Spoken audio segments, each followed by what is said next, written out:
welcome back to On Texas Football. Welcome to the Wednesday night live stream here at On Texas Football. I'm Jeff Howe, normally joined on Wednesdays by lifetime Longhorn Marcus Myers, but tonight it's my partner in crime on Tuesdays, as Rod Babers calls him, the young prodigy CJ Vogel, joining me on Wednesday. CJ, how's your Wednesday going, sir? It's good. It was off to a good start, Jeff, and I started scrolling Twitter a little bit early in the morning, as I do. I came across the video. I think a lot of folks are talking about in the chat about the dropped passes. And you go back through the Georgia game, you go back through the Kentucky game, and you see the tweets and the numbers about percentage of passes that were dropped by Arch. And Wednesday just went sour because I was reminded about that from a year ago. Well, I'm sure we'll talk about that later on, but so far I've rebounded well.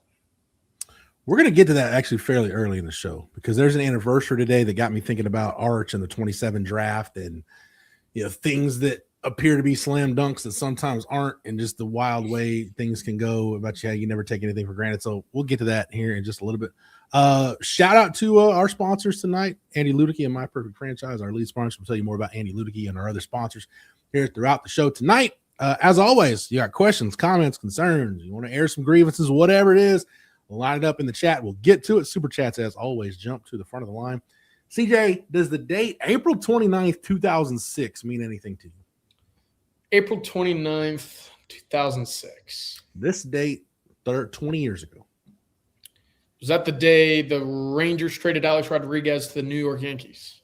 No, but noble guess. No, this was the first day 20 years ago on a Saturday, first day of the 2006 NFL draft. And like the 2027 draft, the 06 draft was going to be one of those that was going to transform the NFL. It didn't quite work out that way. And it should be celebrated. Like Texas in the history of the program has had two drafts where two Longhorns have gone in the top 7. The 2002 draft, Mike Williams went 4th overall to Buffalo. Quentin Jammer went 5th overall to the Chargers.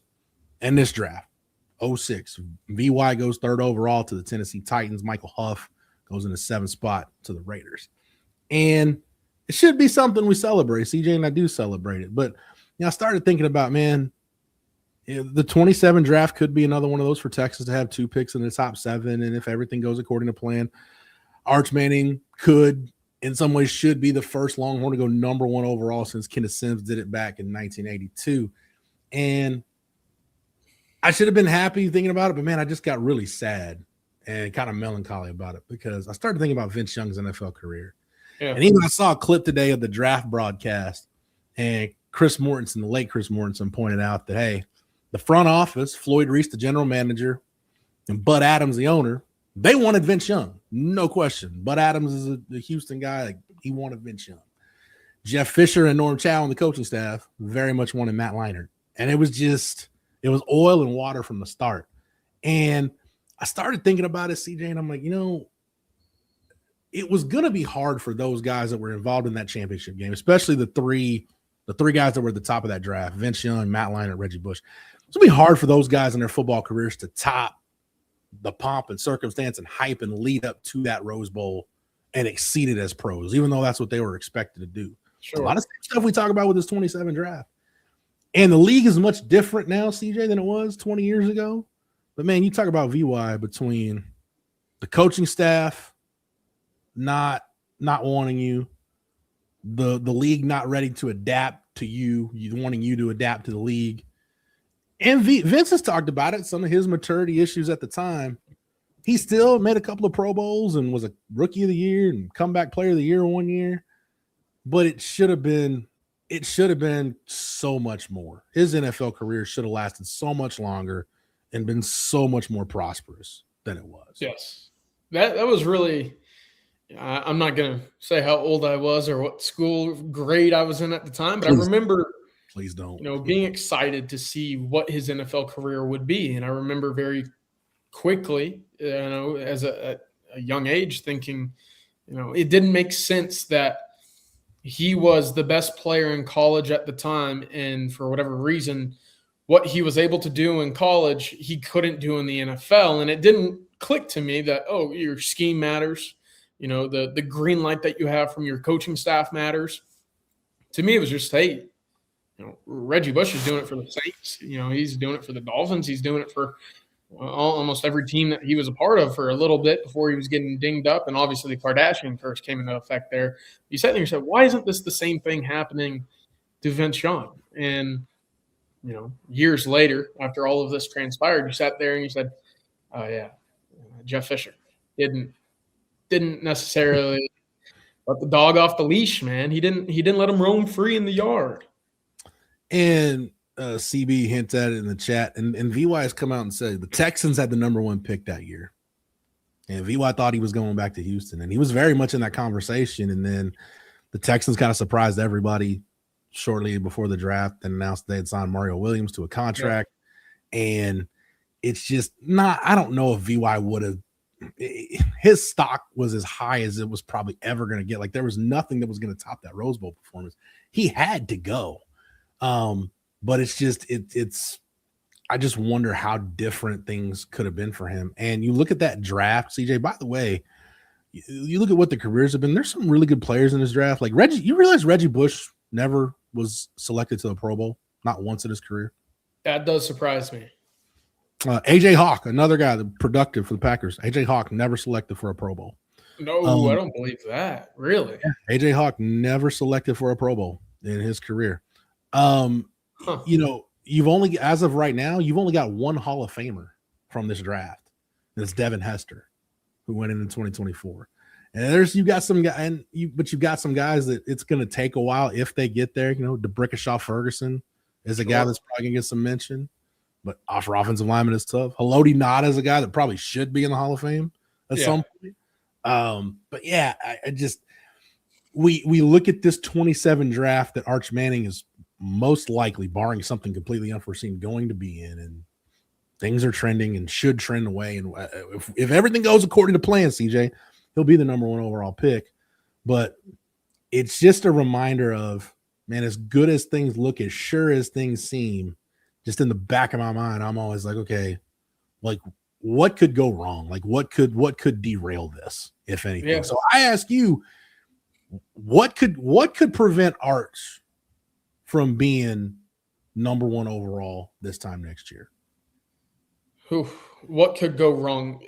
The offensive line is where I go first. Secondly, look, I think you'll have more talent around Arch this year, probably more talent than what a Texas team has had, maybe in the running for that 2023 team.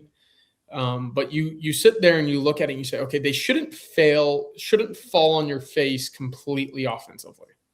And if you're Arch Manning, as long as you have time to throw the football, you should be able to throw up, kind of show off your arm, showcase the accuracy, the talent, the playmaking ability that we saw in the second half of the year. That should be the check box that the NFL needs to see, right? I think some teams at the very least, would have taken Arch Manning number 1 overall this year had they been given the opportunity to draft in the top spot.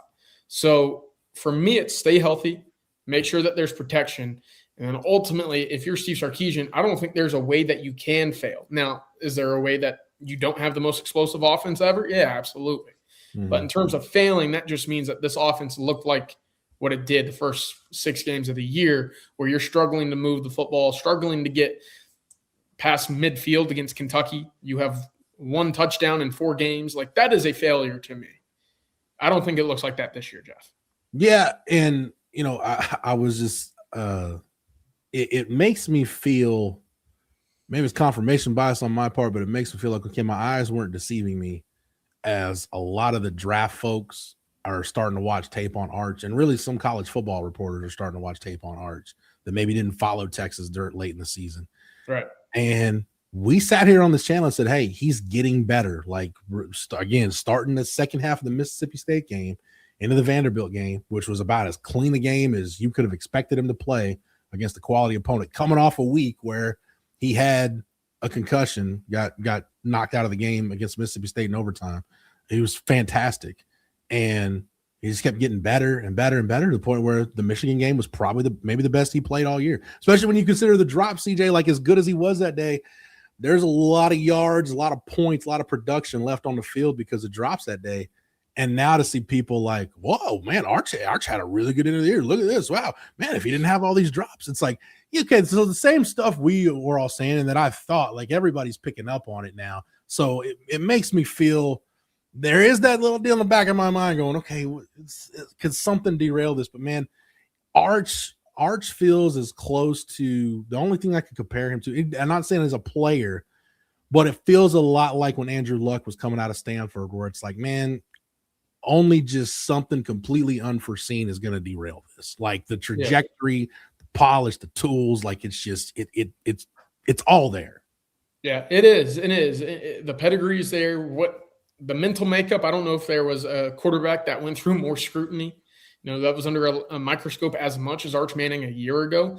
Mm-hmm. That should tell you he would be perfect to play in a city like New York. Now, I don't want him to go play for the Jets or the Giants or anything like that, Jeff. But, when it comes to playing quarterback at the next level, you have to have that level of mental stability to, basically brush off some of these tough performances in big markets where you're expected to come in and basically dominate the league immediately. I like yourself, Rod Babers kind of coins the term being a mock slut. I don't know if I'm a mock slut, Jeff, but I enjoy it, right? And as a result, I follow a lot of accounts on Twitter that, they try to project what's ahead. And we've seen all of the 2027, hoopla about next year's draft and Arch, but I couldn't tell you how many times over this week specifically, I've seen the play from Arch sliding up and through the pocket against Texas A&M to deliver a feathered pass to the second level to Jack Injuries, and folks just being like, how did no one see this in real time? And to your point earlier, it's like we did see that. We saw that at the end of the year versus him playing skee ball against UTEP, saying, wait a minute, this is a different quarterback. So no, it doesn't surprise me that this is where we're at. And I think one, it's willful ignorance to look at what he did the second half of the year and say, hey, he's not going to be a high draft pick. Or two, it's just flat out the inability to understand and diagnose talent. So he's going to go very high next year. And I'm excited to see it because he's got a lot of talent to work with this year. I am too. You mentioned something there I want to pick up on here in just a minute. So hold that thought about Arch going under scrutiny and coming out on the other side, because I want to hit on that because it bears repeating. But right now, I want to take a little time out and thank our lead sponsor for this edition of On Texas Football for this Wednesday night live stream, and that's Andy Ludicky and My Perfect Franchise. Are you stuck in the corporate rat race with 2 weeks PTO and no control over the money you can make or your schedule in general? If that's the case, give Andy a call. He'll take you through a process to help you find a business that's going to fit your skill sets and your financial goals. Franchise ownership is something that's not for everyone, but if you have a desire to take control of your destiny, call Andy or email him at andy@myperfectfranchise.net. Again, that's andy@myperfectfranchise.net. And we want to thank Andy Ludicky and My Perfect Franchise for sponsoring the Wednesday night live stream here at On Texas Football. Antoine mentions it. I said Andrew Luck. Trevor Lawrence was another one that was, like you could tell early on, like, okay, it's all there for him.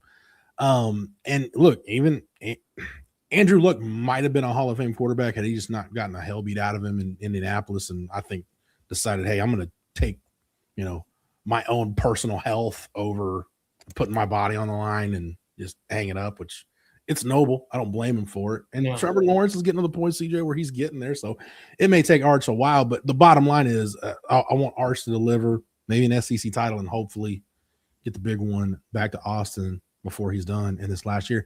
But actually, we got a super chat real quick. Let's get to the super chat. Yoye OCC 93, thank you for the super chat. It says paying my dues. So thank you for that. Thank you very much. Appreciate the super chat. CJ, you mentioned it with Arch, and Arch said it in his media availability a couple of weeks ago, like, hey, he just wasn't having fun early. Like when you could almost see the strain, like the mental strain in his game. And he was a completely different guy. Like the Mississippi State game changed him, and especially the second half where Arch, somebody said it earlier in the chat, and I agree with it. Like the Florida game was the trial by fire, where I think you stare the devil in the face and you're like, all right, he's going to be okay. Like there's enough there that tells you he's going to be fine. But the Mississippi State game was really kind of the turning point for him. But CJ, to face all the scrutiny, and you remember that article in The Athletic that came out calling him college football's biggest bust ever, and all of that stuff, man, I know you try to ignore it, and I'm sure Arch did, but man, you hear it. You can't help but to hear it. Like it's got to come across your radar at some point. And that's tough. And some guys in his position, and we've seen him before, some guys have wilted. Dude, Arch, to his credit, not only did he not wilt, man, he thrived coming out on the other side of it. We can talk about the tools and all that stuff, CJ. That transformation that he made to go through it, all the struggles he went through earlier in the year and to come out of it on the other side and then put it together, that told me a lot about not just him as a football player and his football character, but like I think that tells you a lot about him as a person to handle it the way he handled it. Yeah, Arrow Kits with the comment, the subtle art of, just not caring, I guess is the best way to phrase that for our PG listeners. But you saw the viral clip of him on the sideline just saying, I'm going to stop caring, right? I'm done with this. And look, that was way late in the year. But you have to think that mindset started bubbling up pretty early after seeing how often he was getting hit, seeing how stalled the offense would become, and obviously how frustrated he would be as a result. He did a fantastic job. And look, I know it's our job to ask questions. I know some of these questions aren't going to be very fun for Arch, and I think Arch, towards the middle of the year, said, hey, I'm no longer having fun really talking to these guys. And I don't blame him. But at the same time, you sit there and you say, he did a hell of a job blocking all of us out. Yeah. And there's that quote in particular where he said, when a lot of people are telling you to block out the noise and you don't know that the noise is going on, there must be a lot of noise. So, it's just mental fortitude that I don't know, Jeff, if there's another college football player that comes to mind that was able to do exactly that, at least not immediately. I don't know. In the social media age, though, where everybody's got an opinion and everybody wants their opinion heard. And I'm not just talking about media members. I'm talking about just random college football fan of insert random school here. Like everybody wants their opinion known. And to have that done to you at this level, to that extent, like in the social media era, I can't think of anybody else that went through it. I mean, maybe DJ Uiagalelei, but he didn't have near the profile that Arch had. And we've seen all the Texas quarterbacks I've seen in my lifetime that have been worth their salt, that end up being the legends of this program at that position.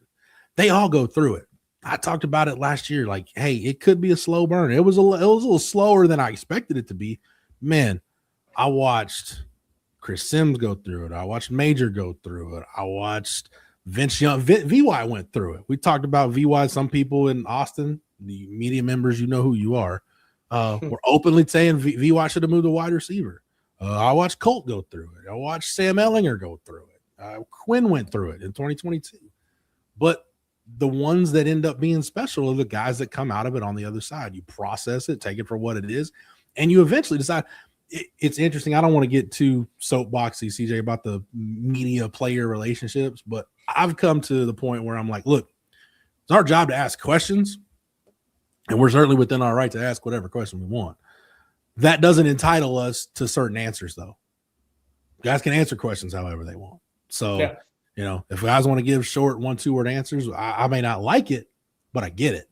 So, you could tell like Arch wasn't having fun, and it was thinking back to his media availability a couple of weeks ago, that was one of you could tell that was a different guy than the guy we met with last fall every week. Yeah.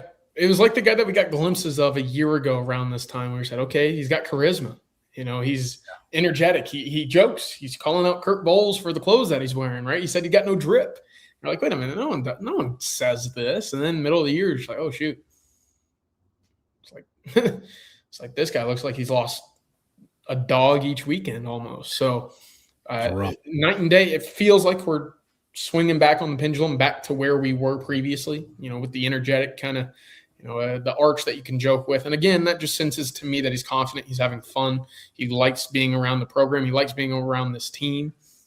Does that equate to wins? No, but when you have that talent that we saw from Arch plus the talent that is expected in this room this fall, it should equate to some much more competitive football coming out of the gate than what we saw. Yep, no doubt. All right, we'll get to some of your questions here in just a minute. You got them lined up. Again, super chats, as always, jump to the front of the line. We'll get them. But right now, I want to thank another one of our sponsors. Let's give a big shout out to Rogue Shop. RogueShop.com is where you need to go because Rogue Shop is bringing real plant medicine back to its roots. Rogue Shop ships nationwide. Make sure you use the promo code ONTEXAS for a special discount when you're at RogueShop.com. Rogue Shop has it all from oils and creams to flour and gummies. Again, that's RogueShop.com. Use the code ONTEXAS for a special discount. And we want to thank our friends at Rogue Shop for sponsoring the Wednesday night live stream here at On Texas Football. All right. CJ, we got a super chat. Landon coming in with the super chat. Much appreciated. So currently headed to Austin for a weekend of golf with the boys. What barbecue should we hit? You know, I can give recommendations, CJ, but it's one of those deals where everybody's palate is a little bit different. So I don't know if look, the Terry Black's is a popular answer because they usually I usually direct people there because it's one place I've never known them to run out of food, and I've never had a bad meal there. So like it's usually pretty solid. You want to go to a place like Franklin. I ain't been to Franklin in a few years, but I would imagine you still got to, I don't know if you got to pitch a tent or bring a sleeping bag or whatever to get a decent place in line, but I would imagine it's somewhat similar, CJ. But man, there's a lot of really good barbecue places around Austin. There are. I mean, it basically just depends on how long you want to wait in line. To be honest, Jeff, I've never been to Franklin's. I've lived here for 9 years now. Never been. I've been once. So my allegiances kind of lie with Terry Black's. I will tell you this. Landon, if you're coming down, you don't want to wait in line. You want to get in and out, get some good barbecue. Go to Black's on Guad, about 31st or 32nd Street. Smaller joint, same tree as Terry Black's, but you don't have to wait in the line. So that's what I would suggest. If you want to go all out, lay barbecue. I think it's got a Michelin star. So Texas dude speaking my language. I'm a Style Switch P1 myself. So and the other part about Style Switch, the building the Style Switch is in is where they filmed the pool hall scenes in Dazed and Confused. So, yeah, I did know that one. So yeah, I dig Style Switch. Style Switch, I go there for the sides. I love the sides of Style Switch. So I had a take, Jeff, and I got dragged for it a few years ago. I don't know, and I'll probably get dragged for it again. I don't like a barbecue joint that doesn't have fried okra. I think fried okra makes the barbecue joint. Okay. Hey, everybody's got their side of choice. Like there's certain sides that are gonna make it, certain sides that aren't. Like I'm a big potato salad guy. Potato salad's got to be on point. Potato salad can ruin the meal for me. If potato salad, mac and cheese, fried okra. If you got those three, I'm there. Are we dubbing that the holy trinity of barbecue sides? I'll tell you this, we'll move off of barbecue, get back to Texas football. But Cisco Diaz, shout out to Cisco, Silver Spur Sicko, everybody in the chat. That's Sandman. Sandman was even here on time tonight, I think. So shout out to everybody in the chat. But Cisco said, depending on if you don't mind making a drive, City Market in Luling. Look, everybody's palate is different. This has been, gosh, man, this is probably 10 or so years ago. My wife and I on it was like a random, weekday afternoon, decided, hey, we're going to go to Luling and have lunch. We're going to go to City Market. CJ, I went and I had brisket that was so good. I'm not kidding you. My wife can vouch for this. I almost shed a tear. It was that good. I was like, she's like, are you okay? I was like, this is the best piece of brisket I've ever had in my life. I can't think of a better. Get it with one of these, you just go. Yeah, you really it really makes you kind of reflect on your whole life and your life choices and where you've been to that point and how fortunate you are to be in that spot at that time.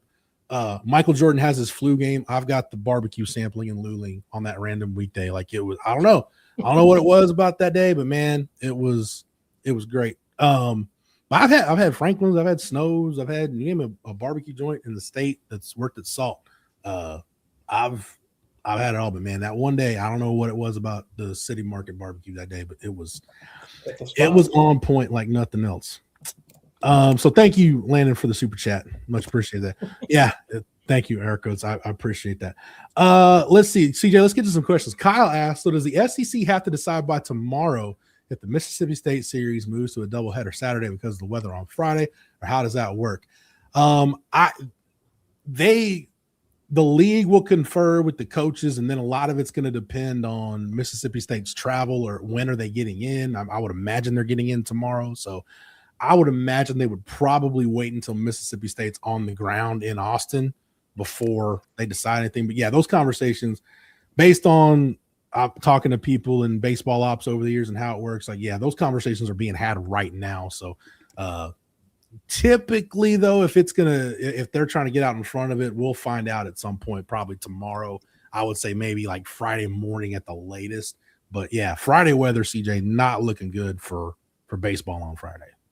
Yeah, no, it's been interesting, and I'm not going to make this whole show about my new apartment, Jeff, but I now have a window that sees outside, whereas the last place I was at, my window in my room just stared into a tree. So I can look outside finally and say, oh yeah, weather doesn't look good. And for the last couple of days, it's been very, kind of hazy. It's cloudy. It was drizzling a little bit today. And then I looked at the radar earlier today, and I was like, oh, it looks like it might really come down here soon. So, for the folks up in Dallas that dealt with the tornadoes and all the bad storms yesterday, I hope you guys are okay.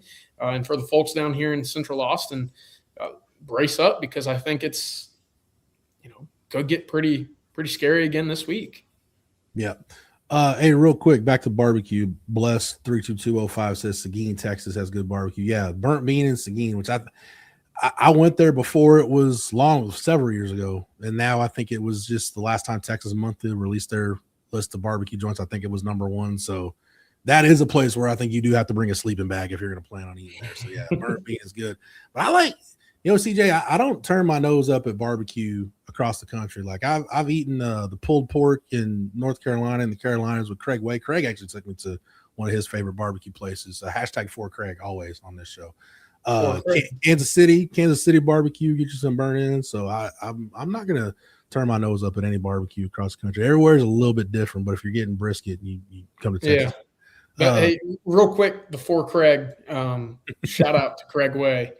That call last night on the Carson Tenney walk-off, Jeff. Dude, that, can we talk baseball real quick just for a minute? And we'll get back to football and get back to the questions, I promise. But like, I don't want the angst about the Texas bullpen to be strictly tied to what happens on Tuesdays, because let's be honest, a lot of those guys that pitched last night are not going to be guys that pitch in the weekend. Some of those guys probably not going to be on the postseason roster when the time comes. But man, credit to this team. And I hate to think about where this team would be without Aiden Robbins and Carson Tenney. But yeah, Robbins hit a homer, Tenney homered twice. It was, I gotta put this, CJ, it was like the most nonchalant comeback walk-off win I might have ever seen in my life. It's almost like they expected to do it. It was like that from the get-go. I mean, I looked down, I know when we got off, Jeff, it was 8-3, and I sat there and I said, well, it's the third inning. There's a lot of game left. And then they come back, they allow a couple more runs, they come back, allow a couple more runs, and then you fight back in the eighth.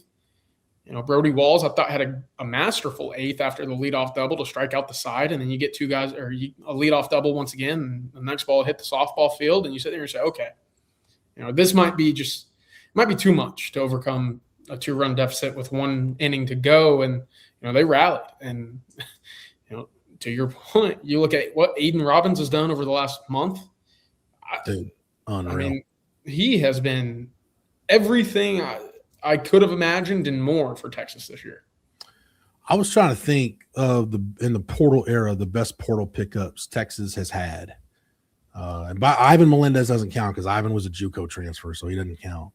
But to me, it's neck and neck. And Aiden Robbins, in my book, CJ, Aiden Robbins is about to pass Mike Antico for the best pickup Texas has had in the portal era.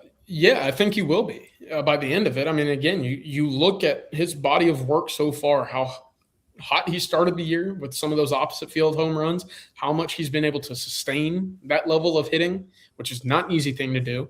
And then the timeliness of those hits. Multiple home runs in a series, 2-game series against Texas A&M on the road. I mean, this guy has just been spectacular. So, yeah, he's already in the top 10 on the single season school home run list. So, see, that's Yeah, did not see that coming. So shout out to Aiden Robbins for keeping it going. CJ, let's get back to some questions. Sandman's got one for you, CJ. Just wants to know how you're doing. I'm okay, Sam, I'm better now that you're here. Somebody mentioned you're rocking the icy white background tonight, CJ. So I think some folks appreciate it. We'll fix this. We'll get like, we'll get like a ball back here. We'll get like a bat back here or something. CJ's backdrop is like the non-weekend Texas pitching staff. It's a work in progress. Yes. You're getting there slowly but surely. CJ, I got some recruiting questions. You ready for them? Clayton wants to know, is there any chance that Jerry Outhouse with his decommitment from UGA today? Not sure if anybody saw that, but Jerry Outhouse did decommit from Georgia today. Yeah, he did decommit from Georgia. He's in that same secondary as John Meredith up at North Crowley. I don't think Texas is going to become a big player in this one. They weren't originally. They had offered him. They had made it out to North Crowley a few times. Of course, that secondary is unbelievable. When you look at Braylon Cunningham, the 2029 corner, who Texas has offered as well.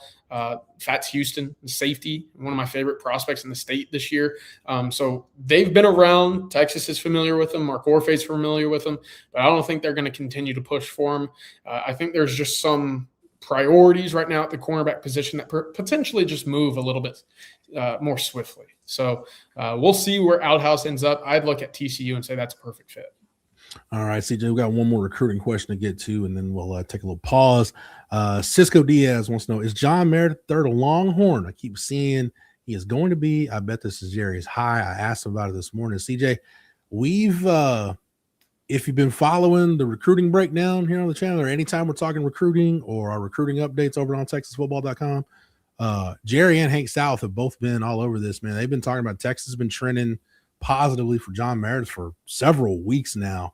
Yeah. A&M seems to be trending in the other direction. Even before some of the national predictions started coming in, CJ, our intel's told us it's been looking pretty good. Yeah, first week of March, Hank South and I were up in Dallas for the Under Armour Dallas event, and Meredith was there, and I got to talk to a source who was very close to the recruitment who said, look, yeah, right now probably Texas A&M and Alabama. I was like, really? Where's Texas? He goes, probably a distant third. Well, in that time, Texas has made up a lot of traction. 2 straight weekends this month where he was on campus talking to Will Muschamp, hanging out with Mark Orfe. Right now, A&M is falling pretty considerably in this one, and that just might be A&M redirecting elsewhere. I know that they're in it for Joshua Dobson out of North Carolina, another very talented cornerback, but right now, A&M is sliding pretty significantly, and I think staying home is a big factor for him and his mom, who was accompanying him to Texas as well. So Texas right now in the pole position. I know there were some predictions previously today that came out. Look, Jerry, Hank, myself, we've had some momentum heading in Texas's direction for about a month and a half now. No doubt. By the way, shameless plug, if you haven't checked out the recruiting breakdown that drops every Tuesday here on the channel, make sure you check it out. We've had a lot of John Meredith intel on the recruiting breakdown the last couple of weeks, but taking more of a big picture look at corner this week, among several other things on the recruiting breakdown. So make sure you check that out. All right, let's pause a little bit. Thank another one of our sponsors. Just want to let everybody know that this edition of On Texas Football this Wednesday night live stream is brought to you by our friends over at Prize Picks. And I'll say this, if you're sitting there watching games with nothing on the line, you're leaving the entertainment on the table. Just takes everything up a notch. Because now when you get Prize Picks involved, every possession, every at-bat, it all matters. You're not just watching, you're invested the whole way through. And yeah, there's a little bit of upside in it for you too. And it's easy. If I can figure it out, anybody can. You don't need deep dives or complicated setups. You're just picking more or less on player stats. That's it. Points, yards, hits, assists, whatever you're locked into that night, you just build your lineup, submit it, and you're good to go. It takes about 60 seconds to fill out a lineup. And what I like the most about Prize Picks is the flexibility. You can ride one sport if you want to, or you can bounce around, mix up basketball, baseball, hockey, golf, whatever you're feeling. Just get your lineup together across multiple sports, and it's all going to fit right in. We're still riding that burnt orange ticket that we punched this week. We've already clinched a win thanks to a lifetime Longhorn, Cody Clemens, more than half a total base. He had himself a day on Monday with 5. Now we're waiting on lifetime Longhorn Jackson Hayes to have more than half a block shot. He's had at least one going all the way back to the first of the month. We're also taking Jarrett Allen, another lifetime Longhorn, to have more than half a steal. He's averaging 1.6 in his last 5 games. That's the whole deal. You trust your gut, you lock in your picks, and now every single play actually means something to you. Prize Picks is available in all 50 states, including right here in the Lone Star State. So if you haven't jumped in yet, now's the time. Just download the Prize Picks app, use the code HMA. That's HMA. Play $5, and you'll get $50 in lineups instantly. Again, the code is HMA5. Get you 50. It's as simple as that. And as always, play smart, play responsibly, play Prize Picks. All right, CJ, let's get back to some questions. Oh, Kyle. Boy, Kyle, I don't know how the chat's going to respond to this one, but we'll go ahead and get it out of the way. Kyle asks, is it possible Arch gets the yips again? Or do you think he's progressed past that? Kyle. Love you, Kyle, but come on, Kyle. Yeah. Thank you, Matthew. No, I think he's beyond it. I think that's something that we won't see again. And you better be knocking on some wood over there if you're even going to offer up that 4-letter Y word. Come on now. Yeah, man. I would guess no. I think that was some early season stuff. I mean, dude, like, you never say never, right? Yeah. I can't imagine CJ Arch Manning will ever play a worse game in his life than the game he played against UTEP last year. I agree. Like that was when Jerry and I were doing the watch with us, and we started openly talking about like, dude, can he get this thing back at 10-2 and get it off the median and back on the freeway? Like at that point you wondered, but again, like we talked about earlier, thankfully he did. So Kyle, I apologize for the whatever's going to happen right now. Kyle says, hey, I said that when you were talking about possible reasons Arch won't go number 1. That's fair, Kyle. That's fair. But I appreciate the questions as always, nonetheless. Jason asked an interesting question, CJ. I haven't thought too much about this. It's outside of the obvious Arch answer. Who will be the glue guy on this team? And glue guy for football is different. I kind of look at it like, hey, who can this team least afford to lose? Like, who are your most indispensable players? I want to get your take on this because I was thinking about this today. Piece I'm working on for OnTexasFootball.com. Jelani McDonald's pretty high up on the list of guys this team can least afford to lose. And honestly, like, it's probably Arch 1, Colin Simmons 2, and I think Jelani probably 3 at this point. And considering, honestly, how deep Edge is, you can make a case. Not saying I would. You can make a case that Jelani McDonald is right behind Arch Manning as the player Texas can least afford to lose. Yeah, no, I like that. I'm going to go a different direction, but I do think if you lose Jelani McDonald, given the room and safety right now, you're in a very difficult spot. But in terms of glue, holding their rooms together, holding their units, their side of the football together, for me, it's Connor Robertson on offense. Yeah. 5th-year guy, knows the system, knows the scheme, knows the guys around him. Took up a big vocal leadership role this year. Now that he's comfortable being the guy that's looked at as someone that's not just a fill-in, I think absolutely Connor Robertson is a guy that Texas has in its wings waiting to become a very vocal leader for this unit. Defensively, it's Hero Kanu. I think both guys in the trenches are very important. Kanu almost immediately a year ago became a vocal piece. We don't talk to guys in the media availabilities who aren't guys that Texas reveres very highly. And we got to talk to Hero Kanu almost immediately. Mm-hmm. So I look at him saying, now in year 2, now up to 20 pounds from a year ago, leading a room in a defensive side of the ball that should be very good this year. I think he's a guy Texas could be ill afford to miss. But I like that McDonald pick because you look at wins over replacement, performance over replacement. I don't know if he's a guy that has much higher drop-off than what McDonald is right now. And if you're looking at it a different way, a lot of answers in the chat. Trevor Gooseby, Cam Coleman, Colin Simmons, Cisco says Emmett Mosley. So there's a lot of different answers you can throw. Like when I think of glue guy of guys on recent Texas teams, the first guy that jumps out to me is Barron Sorrell. Mm-hmm. Like Barron Sorrell wasn't your most productive guy. He wasn't the flashiest. He wasn't going to draw the headlines. But, man, just you really, really I do too. You underestimate the comfort of just being able to put a guy at a position like edge and you don't have to worry about it. Like, hey, he may have a game where he's got 2 or 3 sacks, and that's great. But he's never gonna have a bad game. Like, he's never gonna have just a boatload of negative plays. He's gonna be a rock solid force for you. Jalen Ford, in a lot of respects, was one of those guys. So yeah, I think when I think of glue guy, CJ, Barron Sorrell is the first guy that comes to mind. I like that pick a lot because I think almost immediately the Packers saw, oh, we got a great value with this guy, and he's going to become a great locker room guy for us as well. Roschon Johnson in that picture as well. So there's been some fantastic examples of this previously. Jordan Whittington, another one of those guys. Oh yeah. Quite a few of those guys Sark has had on his Texas teams.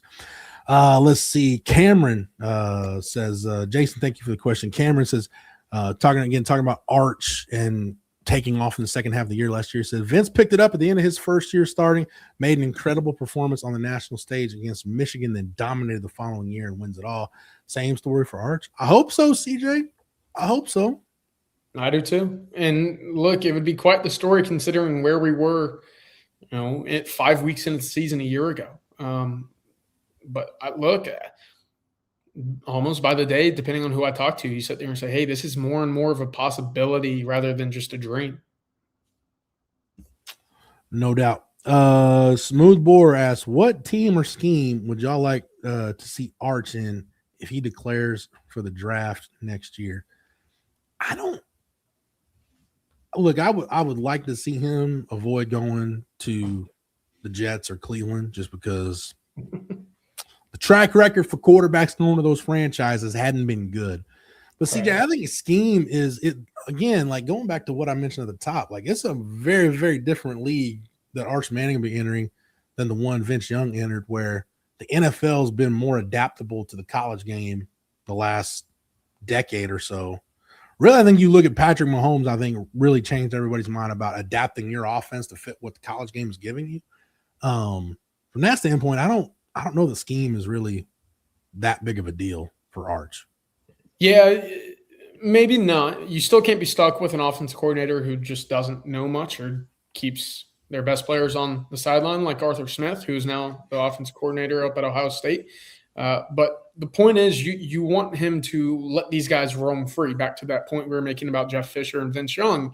You don't want them to take away or limit the best abilities that these guys possess. And for Arch, there's plenty of abilities that can be used and kind of weaponized, as we've seen towards the back end of the year when you started seeing more read options or keeps in the offense. So to me, I'm looking at, who might be the worst teams in the NFL next year. The Jets come to mind, right?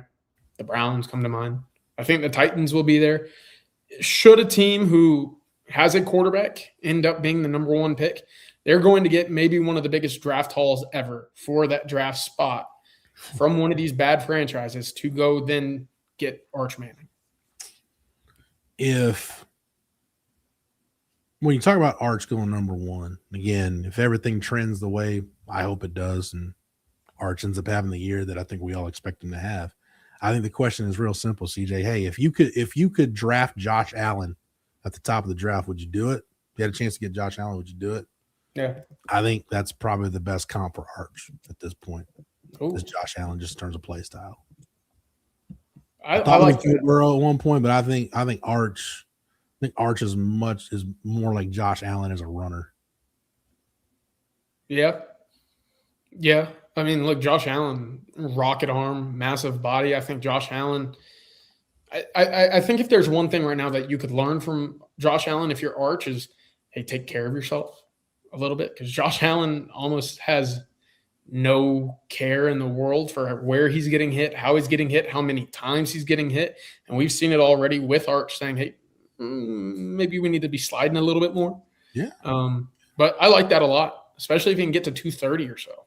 Look, you got the best running quarterbacks are the smart ones. Russell Wilson, for the majority of his career, really smart runner. RG3, not a smart runner. Anthony Richardson, not a smart runner. Lamar Jackson, smart runner. It's the reason why Lamar's had longevity. Say what you want about him. Kyler tends to be a smart runner. I've never seen anybody just square up and just get it. Never seen it. Never seen it. Yep. Never seen a Comet, Jeff, and I've never seen Kyler Murray get hit hard. Yeah, we'll see. We'll see how it works out for Kyler in Minnesota. Not that I'm wanting Kyler to succeed or anything like that, but yeah, can't wish too well for Sooners when I'm talking about NFL preferences. All right, let's take a quick pause. Thank another one of our sponsors. Big shout out to Laura Baker. Laura is a long-running sponsor of Football Theory here on the channel. That's myself and Rod Babers. Laura. A big thank you to Laura Baker for sponsoring this Wednesday night live stream. Laura and the Andy Allen team at Keller Williams can handle all of your real estate needs in the Austin area. Laura is not only a diehard Longhorn fan, but a longtime Austin real estate expert. So give her a shout at 512-784-0505. Again, that's 512-784-0505. I want to thank Laura Baker for sponsoring not just Football Theory here on the channel, but also sponsoring the Wednesday night live stream here on Texas Football. All right, CJ, we've got the super chat from Eric, and this might get us out of here unless something else pops up. Eric says, do y'all believe Easton Royal will end up in the class?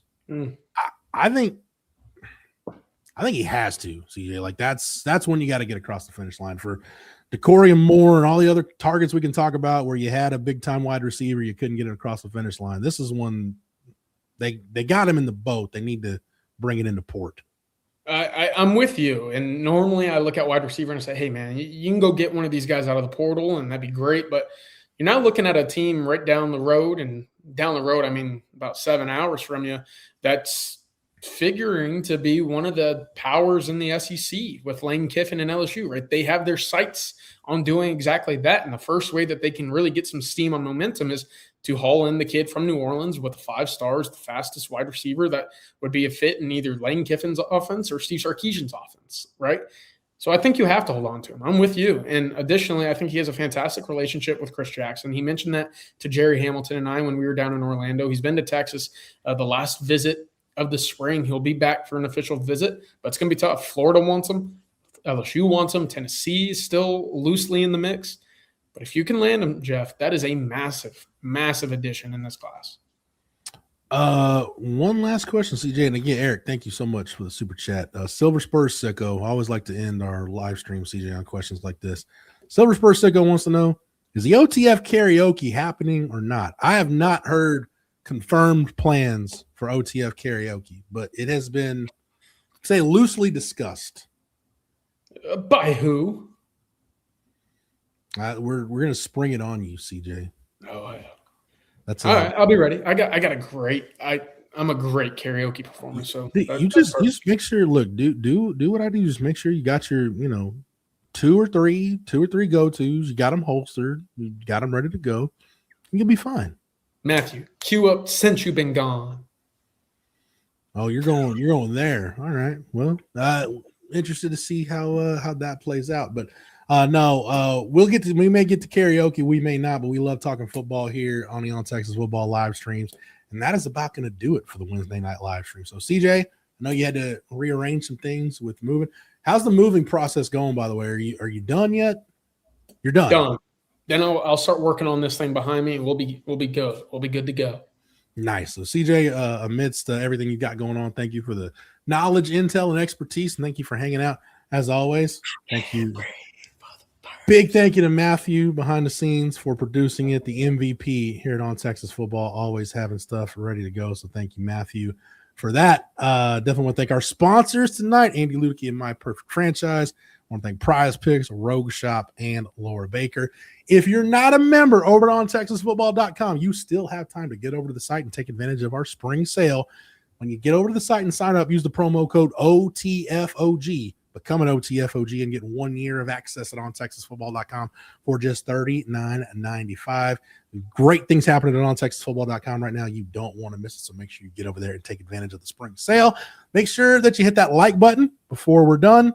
Make sure that you're subscribed to the On Texas Football YouTube channel, and make sure that you got those notifications set that way. Anytime we drop a video or go live, you're not missing any of our Longhorn coverage or breaking news. If you've got any questions, comments, concerns, whatever you got, you can direct it to the guys bright and early tomorrow morning at Coffee and Football. And again, chat was live tonight. Appreciate everybody that chimed in. Thank you, as always, for the super chats especially. And we will see you. CJ will be back on the live stream tomorrow night. It's that normal Winning Drive crew on Thursday with CJ, Coach Bob Shipley, and Rod Babers. I believe this is my last live stream for the week, so I'll be on the OTF YouTube channel on other content, but I am done with live streams for now. Unless I get called into a pinch hit. Sometimes I get that call to come out of the bullpen, and I have to answer it. So I don't know. Maybe it'll stick around, but at any rate, thanks to everybody that tuned in and hung out with us tonight. So for CJ, for Matthew, for the entire On Texas football staff, I'm Jeff Howe. Thank you so much for watching and listening. And until next time, welcome.